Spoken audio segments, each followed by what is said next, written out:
Chucky, dia debut pertama kali tahun 1988 di film Child's Play. Tapi, dia ini bukan tipe boneka yang kemasukan jin penunggu pohon beringin ya.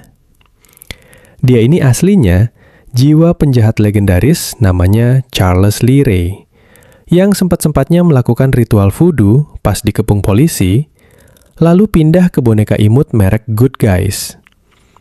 Fun fact, nama aslinya itu gabungan dari 3 kriminal nyata abang-abangan di Amerika, yaitu Charles Manson, Lee Harvey Oswald, dan James Earl Ray. Kombinasi yang sangat ramah lingkungan sekali, bukan? Nah, apesnya, semakin lama jiwanya berada di dalam tubuh boneka itu, tubuh plastiknya malah makin berubah jadi manusia. Makanya di film, Chucky bisa berdarah, bisa nangis, bahkan panik pas mau dirusak. Kebayang nggak sih, jadi buronan paling ditakuti, tapi wujud aslinya setinggi lutut. Mau lari aja, langkahnya kalah sama bocil FF. Annabelle. Kalau Chucky tadi tipenya pecicilan dan hobi main fisik, boneka selanjutnya justru menganut aliran diam itu emas. Kisah boneka ini terinspirasi dari kejadian nyata di Amerika sekitar tahun 1970-an. Bedanya, versi asli di dunia nyata itu cuma boneka kain Raggedy Ann yang mukanya gemoy, tapi pas masuk film, mukanya langsung direnovasi total jadi porselen pucat dengan tatapan yang bikin kita pengen istighfar. Tapi plot twistnya, yang bahaya itu sebenarnya bukan fisik bonekanya.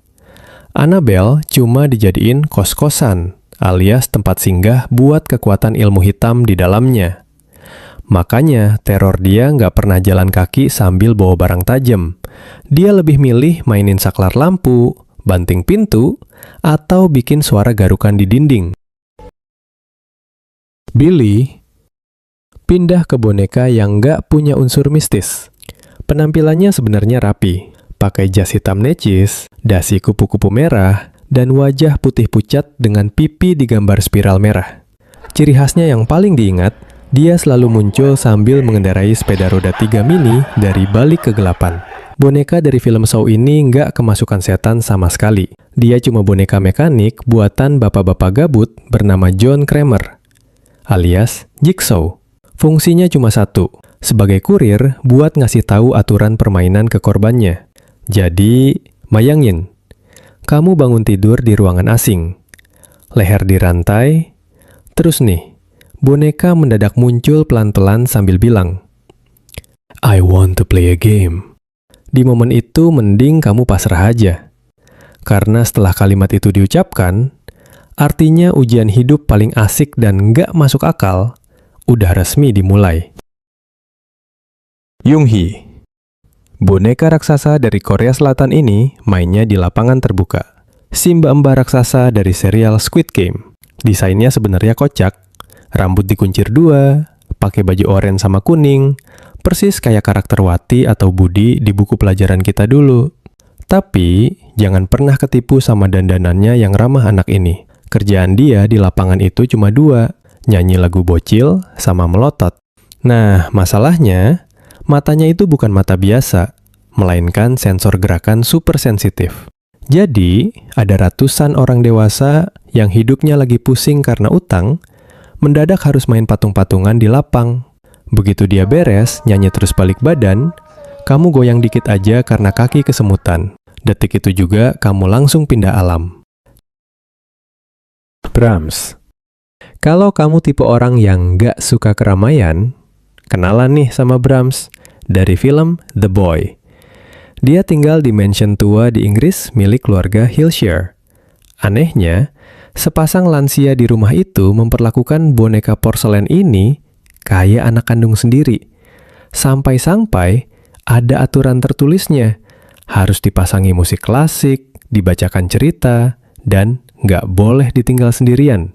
Pas pertama kali lihat, pasti orang mikir, halah, gampang banget. Tapi begitu aturannya dilanggar, mulai deh drama rumah tangga gaibnya keluar, ada suara langkah kaki di loteng. barang pindah sendiri, sampai suara bisikan di balik dinding. Seremnya dapet, capek ngurusinnya juga dapet. Tapi ada plot twistnya, cuma kalian harus nonton filmnya dulu, biar nggak spoiler. Billy. Mohon maaf nih, namanya samaan lagi kayak yang di film Saw. Tapi, Billy yang satu ini adalah boneka ventriloquist, alias boneka panggung yang mulutnya bisa mangap-mangap. Nah, Billy ini ada di film Dead Silence, berasal dari legenda kelam kota Ravensfair, wajah kayunya pucat, matanya dari kaca, dan senyumnya kaku banget. Tipe mukanya tuh sangat tidak ramah anak-anak. Billy nggak berdiri sendiri. Dia selalu terhubung dengan arwah Mary Shaw yang pengen balas dendam. Ciri khas terornya sangat estetik. Kalau suasana di sekitar kamu tiba-tiba jadi sunyi senyap, itu tandanya Mary Shaw dan si Billy udah berdiri di belakang kamu. Dan tips dari filmnya, jangan pernah teriak kalau nggak mau hal buruk terjadi sama mulut kamu. Sabrina, nggak usah jauh-jauh ke Hollywood. Indonesia juga punya komoditas boneka horor lokal yang nggak kalah meresahkan. Desain wajahnya sebenarnya polos, matanya cuma melotot kosong. Tapi kalau ditatap lama-lama, kok rasanya agak janggal? Ceritanya dimulai dari ada seorang anak yang belum bisa menerima kehilangan anggota keluarganya, terus nekat melakukan ritual pemanggilan lewat mainan ini. Alih-alih yang diharapkan yang datang, yang masuk malah makhluk astral jenis lain yang nggak tahu diri. Imbasnya, satu rumah kena getahnya, dan suasananya langsung jadi mencekam. Horornya terasa dekat, soalnya settingan rumah dan unsur mistisnya relate banget kayak di tempat kita.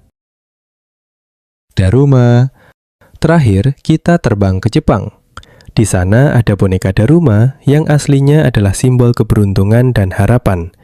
Tapi di tangan sutradara film S. The Cat's Will, fungsi boneka bulat merah ini langsung melenceng jauh.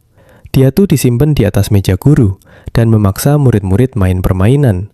Daruma bakal menghadap ke tembok dan pas dia balik badan sambil senyum lebar, semua murid harus mematung. Hampir sama kayak Squid Game. Ada yang gerak atau panik dikit, langsung tereliminasi seketika dan keluar kelereng merah dari tubuhnya. Jujur seru sih pas ini. Nah, dari semua karakter meresahkan tadi, mana nih yang menurut kamu boneka yang paling baik dan ramah anak? Dan ya, berhubung dari awal sampai akhir video ini isinya kebanyakan meme, terus visualnya juga seadanya, saya mohon maaf kalau tampilannya kurang bagus. Dan harap tolong dimaklum ya kalau isi videonya agak-agak begitulah. Makasih banyak buat kamu yang udah nonton video ini sampai habis. Sampai ketemu lagi di pembahasan berikutnya. Bye-bye.